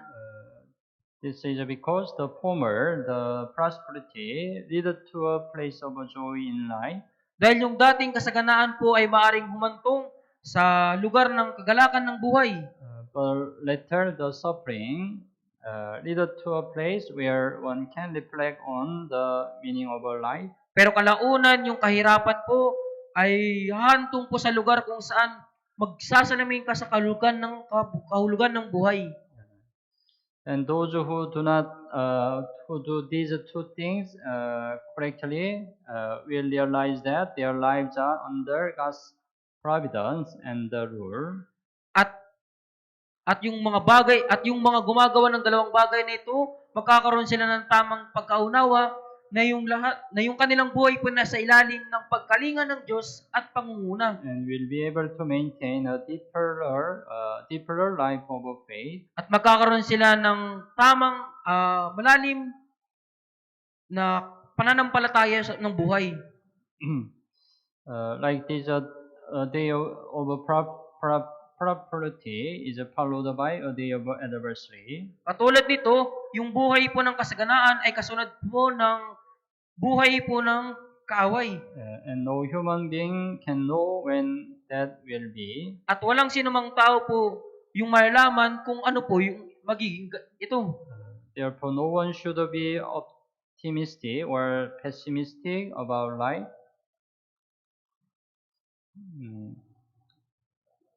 If we our life, right, we have a prosperity time, good time, right? Sa ating buhay, meron tayong masaganang panahon, masaganang kapanahunan. And we have the adverse time, difficult time. At meron tayong mga kahirapang oras. That's why whatever situation we are, we shouldn't engage in that situation too much. Pero kahit sa anumang kahirapan tayo naroon, sitwasyon, huwag tayong lubos na makisalamuha doon. And then we don't know what situation comes to us in the future. At hindi natin nalalaman kung anong sitwasyon yung darating sa atin sa hinaharap. That's why humans who do not know the future must live dependent on God. Kaya yung tao po na hindi nalalaman yung hinaharap ay dapat na umasa o magtiwala sa Diyos.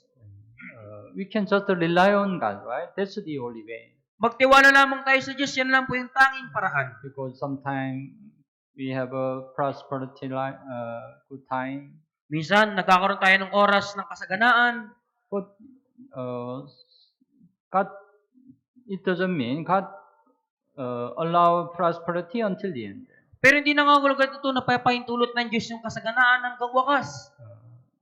Someday, God can allow the adverse time. Balang araw darating ipapahintulot ng Diyos yung oras ng kahirapan. But we don't know, right? When God allow prosperity or adversity. Pero hindi natin nalalaman kung kailan ipapahintulot ng Diyos yung araw ng kasaganaan at araw ng kahirapan. God hide the future.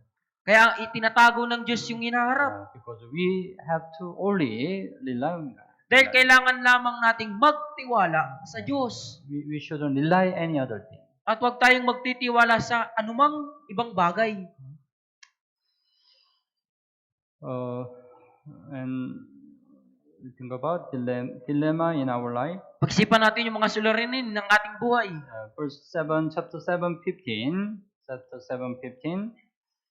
So, basahin po natin ng sabay-sabay. Lahat ng ito ay nakita ko sa mga araw ng aking walang kabuluhang buhay, namamatay sa kanyang katuwiran at may masama na pinahaba ang kanyang buhay sa kanyang masamang gawa. There is a just man who perishes in his righteousness. Merong matuwid po na namamatay sa kanyang katuwiran. And there is a wicked man who prolong life in his wickedness. At may masama na pinahaba yung kanyang buhay sa kanyang masamang gawa. As we learn, it can happen right under the sun. Gaya ng ating natutunan, nangyari po ito sa ilalim ng araw. So it looks a dilemma or contradictory, right? At parang ito po ay suliranin o magkasalungat. But the end, the important thing, the end is different. Pero yung mahalagang bagay dito, yung wakas ay magkaiba.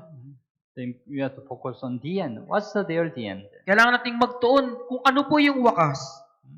So Ecclesiastes chapter 8 verse 12 and 13. Buksan. 12 and 13. Also basahin po natin ng sabay-sabay. Bagaman ang makasalanan ay gumagawa ng kasamaan ng makasandaang ulit at umahaba ang kanyang buhay, gayon may tunay na nalalaman ko na magiging tiwasay para sa mga natakot sa Diyos na natakot sila sa harapan niya. Ngunit hindi ikabubuti ng masama, ni pahabain man ang kanyang buhay na parang isang anino, sapagkat siya'y hindi natatakot sa harapan ng Diyos. It's alright. I surely know that will be well with those who fear God. Sinasabi po dito, gayon may tunay na nalaman ko na magiging tiwasay para sa mga natakot sa Diyos. But it will not be well with the wicked. Ngunit hindi ikabubuti ng masama. It happened in the end. Nangyayari po ito sa wakas. In the end. The important in the end. Ang malaga dito, yung wakas. So the writer of Psalm chapter 73 also experienced same situation, right? Naranasan din po ito ng manunulat ng Awit chapter 73. So he said, I saw the prosperity of the wicked. Sinabi niya, nakita ko yung kasaganaan, kaginawaan ng masama. When he saw the prosperity of the wicked, he almost be stumbled. Nung makita niya yung kaginawaan ng masama, halos natisod po siya. Why God? They are prosper, they are very wicked. Diyos, bakit pinapaintulutan mo? Bakit sila sumasagana yung masama? But the people who live a righteous life, they have a great difficulty. Pero yung mga taong namubuhay na may katuwiran, sila ay naghihirap. But he understand, right? Pero naintindihan niya, di ba po? Until I went into the sanctuary of God, then I understood their end. Hanggang sa ako'y pumasok sa santuaryo ng Diyos, saka ko naunawaan ang kanilang katapusan. Surely you set them in slippery play, you cast them down to destruction. Tunay na sa madudulas na dako sila ay iyong inilalagay, iyong ibinabagsak sila sa kapahamakan. The sanctuary of God can be church our time, right? Yung santuaryo ng Diyos, ito yung church sa ating panahon. You are in this world, right? You can see prosperity over the wicked. Kung kayo ay nasa sanlibutan ito, nakikita niyo yung kasaganaan ng masama. Then you cannot understand. Pagkatapos hindi niyo ito maintindihan. You have an envy. Nagkakaroon ka ng inggit. You can be stumbled. Maaring matisod ka. But when you come to church, right, you can understand. Pero kapag pumunta ka sa church, maintindihan mo. When you listen to the word of God, you can understand. Kapag napakinggan mo yung salita ng Diyos, may unawaan mo. What's the end? Kung ano yung kanilang magiging wakas. Even though they are prosper in this world, in the end, they will go to eternal end. Kahit na sila ay masagana sa mundong ito, sa wakas, mapapahamak sila. And verse 7, we think about verse 17, chapter 7, verse 16, also you open. Chapter 7, verse 16 po, buksan din natin. Basahin po natin ng sabay-sabay. Huwag kang lubhang magpakamatuwid, ni huwag kang lubhang magpakapantas, sa bakit sisirain mo ang iyong sarili. It looks strange, right? Do not be overly righteous. Para pong kakaiba to. Di ba po, sinabi, huwag kang lubang magpakatuwid. Nor be overly wise. Ni huwag kang lubang magpakapantas. Does it mean we shouldn't be too much righteous? Sinasabi ba nito, ang kahulugan ba nito na huwag tayong lubang magpakatuwid? No, yeah. It means that we must acknowledge that righteousness and evil coexist within ourselves. Ibig sabihin po nito na kailangan nating kilalanin na yung katuwiran at kasamaan po ay parehong lumilitaw po, parehong umi-exist sa ating mga sarili. That's why we should not pretend to be righteous. Kaya huwag tayong magkunwaring maging matuwid. In this view, being overly righteous or becoming wise can be seen as a meaning on arrogant attitude toward the light. Sa pananaw na ito, yung pagiging lubos na matuwid o pagiging marunong po ay makikita bilang mahalagang na mapagbataas po. Toward a life that does not acknowledge his own sin and says that he knows everything. Tungo sa buhay na hindi kinikilala yung kanyang sariling kasalanan at sinasabi na alam niya na yung lahat ng bagay. So, arrogant. Kayong mapagmataas. Yeah, he think he does not know his own sin. Iniisip niya na hindi niya nalalaman yung kanyang sariling kasalanan. That's why he think I'm righteous. Kaya iniisip niyang ako ay matuwid. And he said he knows everything. At sinasabi niya, alam niya yung lahat ng bagay. I'm the one who are very wise. Ako yung siyang napakamarunong. Yeah. So, do not be overly righteous, nor be overly wise. It says about arrogant attitude. Kaya huwag tayong maging sobrang matuwid o maging marunong na ibig sabihin nito yung mapagmataas po. In fact, becoming a righteous person or a wise person is impossible through the effort of human themselves. Sa katunayan, yung pagiging matuwid po o marunong, imposible po ito sa magitan ng pagsisikap sa tao lamang. Who are full of fault and sins. Right? Na punong-puno ng kabalian at kasalanan. Only with God's help can we attain correct righteousness and correct wisdom. Sa pamamagitan lamang ng tulong ng Diyos, matatamo natin yung tamang karunungan at tamang kaunawa.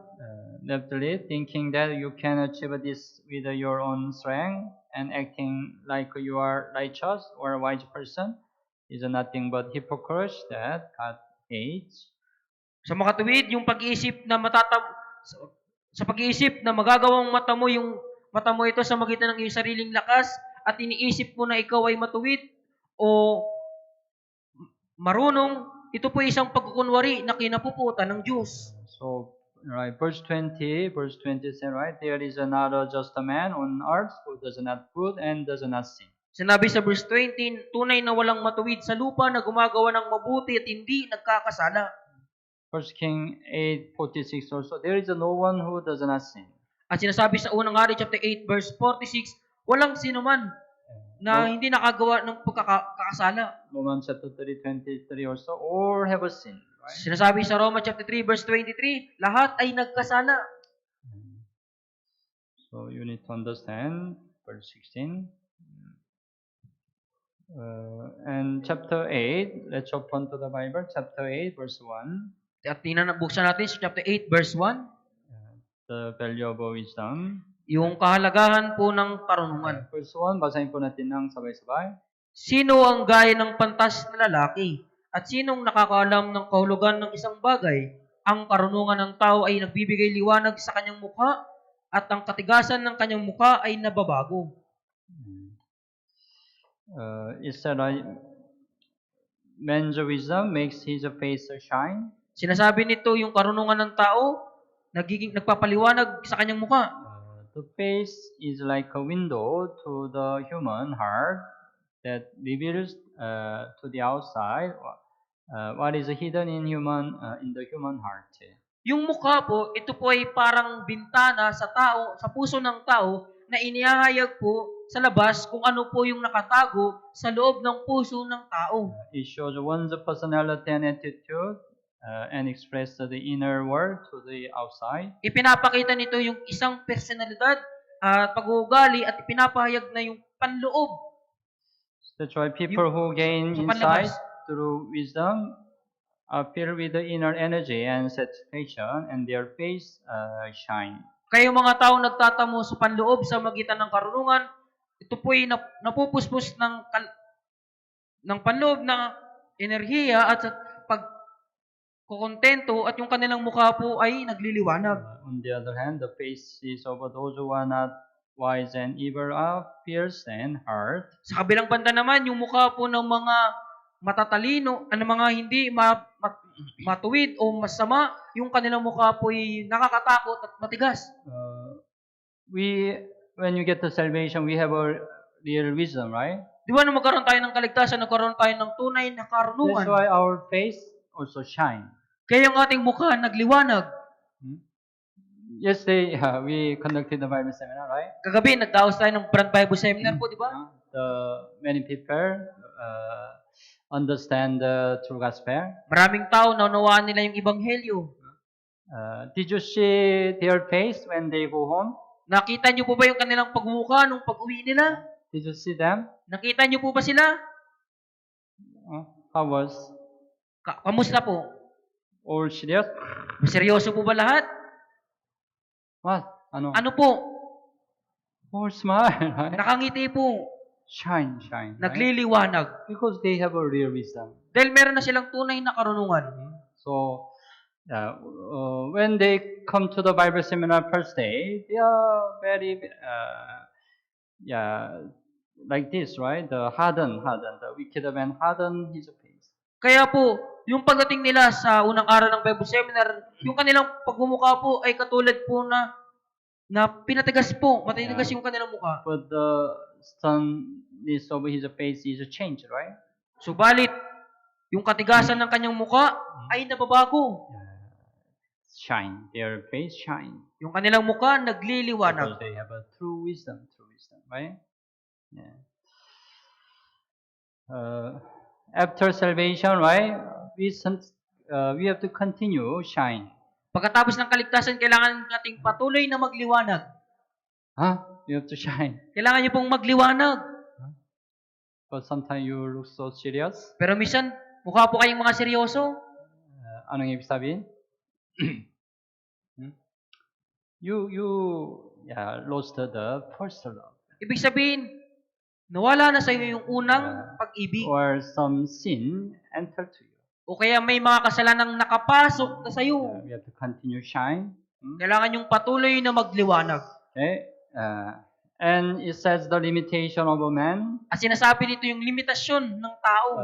Chapter 8, 7 and 8 also. Basahin po natin ng sabay-sabay.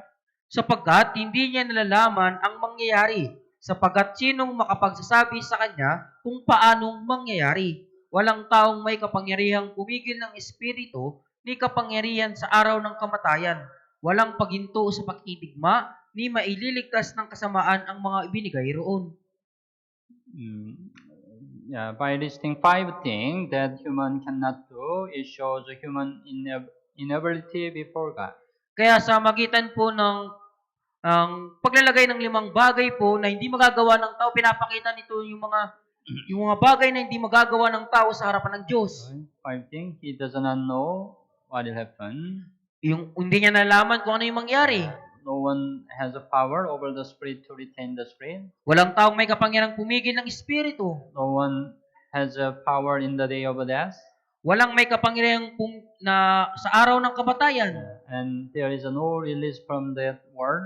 Walang paghinto sa pakikidigma. Wickedness will not deliver those who are given it to it. Hindi maililigtas ng kasamaan ang mga ibinigay roon. The purpose of presenting these issues is ultimately to ensure that we have to follow the providence of Almighty God.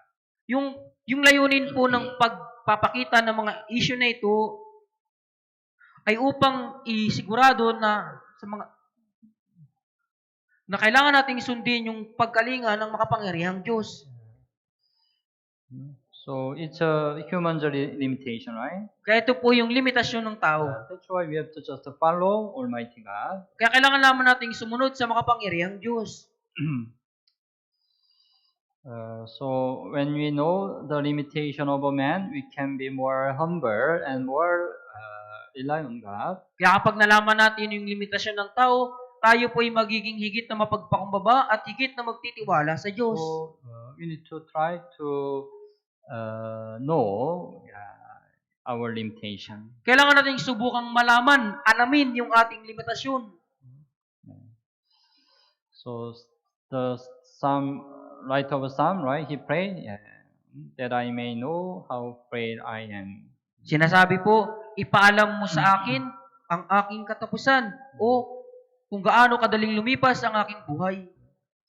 And the life that cannot know the future. So Ecclesiastes chapter 9, buksan 9, 11 and 12, 11 and 12, chapter 9, 11 and 12. So basahin po natin ng sabay-sabay. Muli kong nakita sa ilalim ng araw na ang takbuhan ay hindi para sa matutulin, ni ang paglalaban man ay para sa malalakas, ni sa mga pantasman ng tinapay, ni ang kayamanan man ay sa mga matatalino, ni ang kalugman ay sa taong may kakayahan, kundi ang panahon ng pagkakataon ay nangyayari sa kanilang lahat, sapagkat hindi nalalaman ng tao ang kanyang kapanahunan, kagaya ng mga isda na nahuhuli sa malupit na lambat, at kagaya ng mga ibon na nahuhuli sa bitag. Gayon ang mga tao ay nasisilo sa masamang kapanahunan kapag biglang nahulog sa kanila. This chapter says that the abilities that humans have do not guarantee the accomplish of anything. Iminumungkahi po ng chapter na ito na yung kakayahan ng tao ay walang garantiya po na ma-accomplish niya yung lahat ng bagay. Right? The race is not to the swift. Kaya yung takbuhan ay hindi po sa matutulin. You are very fast in learning. Kung mabilis ka sa takbuhan, It doesn't mean you win the race. hindi nangangahulugang ikaw yung mananalo sa takbuhan. Sometimes we see the athlete in the race. Minsan nakikita po natin yung mga atleta, yung mga tumatakbo. I saw the fastest athlete reaches in the goal. Almost near the goal finish line. Nakita ko po yung pinakamabilis na mananakbo sa isang takbuhan. Halos matatapos na po siya sa finish line. That's why we think he will win a race. Kaya isipin natin siya yung talagang mananalo sa But takbuhan. it happened before finish line, he fell down. Pero nangyari, bago siya makatapos sa finish line, siya ay nadapa. That's why he don't win a race, and also he become the last one who arrived the finish line. Kaya hindi siya yung nanalo sa takbuhan at siya pa po yung naging huli na nakatapos sa takbuhan. It happened under the sun frequently. Nangyayari po ito madalas sa ilalim ng araw. In the school, right? Somebody have a good score in the study. Sa school po, di ba? Merong tao na magkaroon ng magandang score sa school. Then we think maybe they have always a good score, they will be successful in the future. At isipin natin dahil meron silang magandang score, sila yung magtatagumpay sa buhay. But it does not guarantee their success, right? Pero hindi po yan yung magagarantiya ng kanilang tagumpay. And the following verse 12 show that human can never avoid the disaster that approaches them, especially death. At sinasabi ng verse 12, pinapakita nito na yung tao hindi niya po kailanman maiiwasan yung kasakunaan na darating sa kanila, higit sa lahat ang kamatayan. Right? Anybody can die accidentally, right? Sino man ay maaaring mamatay ng biglaan. So time and chance happen to them all. Time and chance. Kaya yung oras at pagkakataon nangyayari sa kanilang lahat. It shows that factors beyond the human control play a large and important role in human life. Ipinapakita nito na yung factor po tungo sa beyond the human control. There are many things beyond the human control. Meron pong napakaraming mga bagay po na Right? Something we can control ourselves by ourselves, right? Something we can control. meron mga bagay na pwede nating makontrol. But there are almost everything we cannot control. Pero halos lahat ng bagay po, hindi natin iyon makokontrol. But the things that we cannot control, it really do the important role in our life. Pero yung mga bagay na hindi abot ng kontrol ng tao, yan po yung mahalagang gampanin sa buhay ng tao. So the fact that the things that cannot be controlled by humans play a decisive role in human life. By the translate. Yeah. Because there are many things that we cannot control.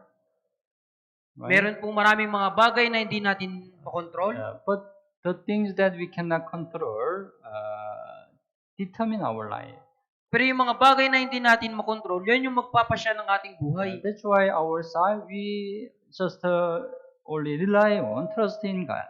Kaya sa ating panig, kailangan lamang nating magtiwala sa Diyos. Yeah, it says about it. Ito po yung sinasabi. What we have to rely on.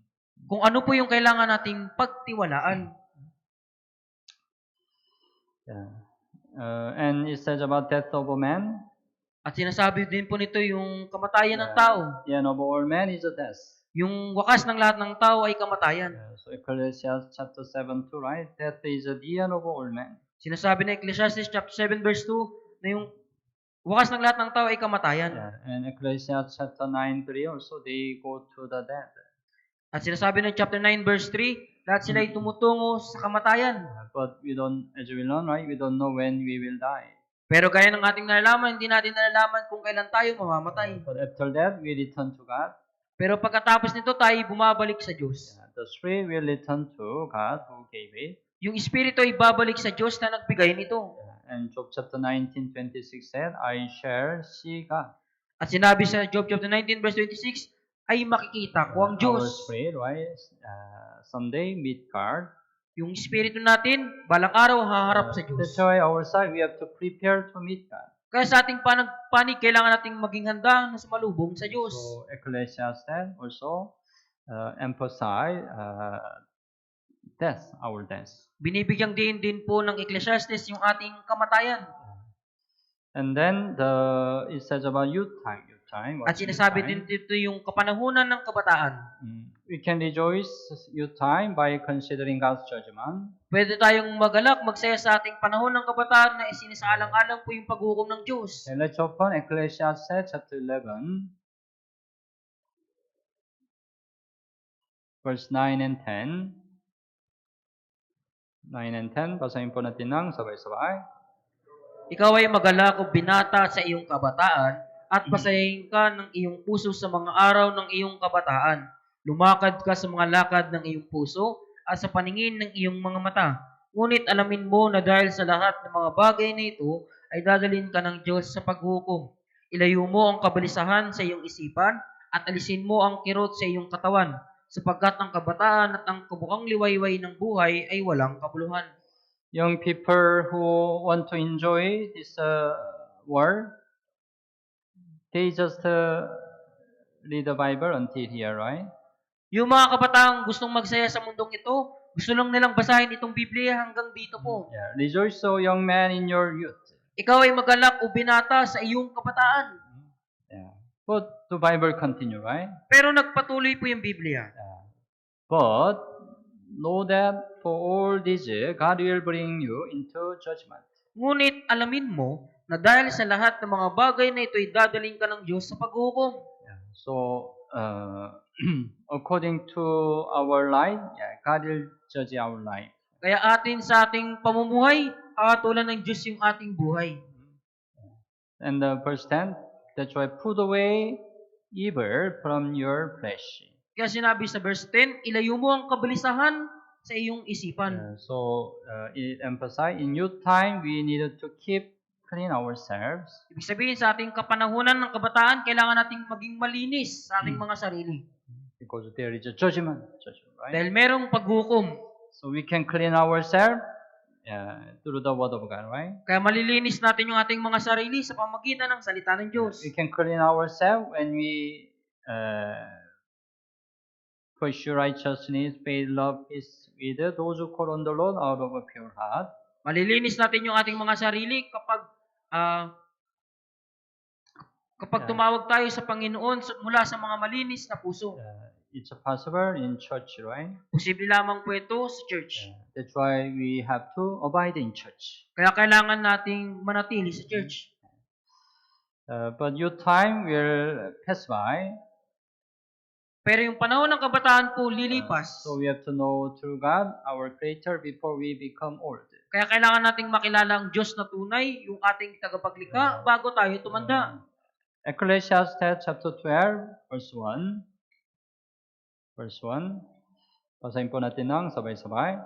Alalahanin mo rin naman ang lumikha sa iyo sa mga araw ng iyong kabataan, bago dumating ang masamang araw, at ang mga taon ay lumapit na iyong sasabihin, wala akong kasiyahan sa mga iyon. So remember your Creator in the day of your youth. Alalahanin mo rin naman ang lumikha sa iyo sa mga araw ng iyong kabataan, Before the difficult days come. bago dumating ang masamang araw. So it's a grace you became know God when you are still young. Kaya isang biyaya po na makilala ninyo ang Diyos habang kayo'y nasa kabataan. So our youth time will pass by soon. Kaya yung ating panahon ng kabataan ay kalaunan lilipas. Because our life is very fast, right? Dahil yung ating buhay ay napakabilis. The conclusion of Ecclesiastes. At huli po yung konklusyon, pagwawakas ng Ecclesiastes. Chapter 12, 13 and 14. 13 and 14, basahin po natin ng sabay-sabay. Ito ang wakas ng bagay. Lahat ay narinig, matakot ka sa Diyos at sundin mo ang kanyang mga utos, sapagkat ito ang buong katungkulan ng tao. Sapagkat dadali ng Diyos ang bawat gawa sa paghukom, pati ang bawat lihim na bagay, maging ito'y mabuti o masama. So it shows that humans must fear only God. Pinapakita nito na yung tao dapat lamang siyang matakot sa Diyos. And that they can overcome the vanity under the sun. At magagawa niyang mapagtagumpayan yung walang kabuluhan sa ilalim ng araw. By only keeping God's commands. Sa magitan lamang ng pagsunod sa kautusan ng Diyos. This is only possible for true believers. Posible lamang po ito sa mga tunay na mananampalataya. So Ecclesiastes finish by saying like this. Kaya yung Ecclesiastes po ay nagtapos na sinasabi po yung mga bagay na ito. So the Ecclesiastes emphasize our life is a really vanity. Kaya binigyang diin ng Ecclesiastes na yung ating buhay ay talagang walang kabuluhan. Under the sun. Sa ilalim ng araw. When it is not related with God, it's a really vanity. Kung ito ay walang kaugnayan sa Diyos, ito ay talagang walang kabuluhan. That's why to overcome this vanity, the only way we have to have a relation with God. Kaya upang mapagtagumpayan ang walang kabuluhan na ito, ang tanging paraan lamang magkaroon ng tamang relasyon sa Diyos. We have to fear God and we have to keep His commandments. At kailangan nating matakot sa Diyos at sundin ng kanyang mga utos. That's the thing we have to do. Yan yung mga bagay na kailangan nating gawin. So, especially the two evangelize Losor, you know better the many verses in Ecclesiastes. Higit sa lahat, sa pag-evangelize sa mga nawawalang kaluluwa, kailangan nating maging pamilyar sa maraming verses sa Ecclesiastes. Then you can explain the vanity of life. Kung gayon may papaliwanag ninyo na walang kabuluhan ng buhay. It can open their heart. At ito yung makapagbubukas ng kanilang puso. You can lead them to the Christ. Mapapatnubayan mo sila sa salita. Okay? Let's pray together. Tayong lahat po ay manalangin. Dear merciful and gracious Father, Mahal naming Ama na mahabagin at mapagpala, thank you for saving us from sin and eternal destruction. salamat po sa pagliligtas sa amin mula sa kasalanan at walang hanggang pagkawasak. Thank you for guiding us to abide in church. Salamat po sa pagpapatnubay sa amin na manatili sa church. By the grace of God, not only we got the salvation, but also we can still live our Christian life. Sa biyaya ng Diyos, hindi lamang kami nagkaroon ng kaligtasan, kundi nagpapatuloy sa aming buhay Kristiyano. Let us more understand God and the Word of God, Kaya nawa higit naming makilala ang tungkol sa Diyos at ang salita ng Diyos. and let us glorify our Lord in our remaining life. At nawa luwalhatiin namin ang Panginoon sa aming natitirang buhay. We only rely on your mercy and gracious. Nagtitiwala lamang kami sa iyong habag at biyaya. We pray in Jesus' name. Idinadalangin po namin ito sa pangalan ni Jesus. Amen. Amen.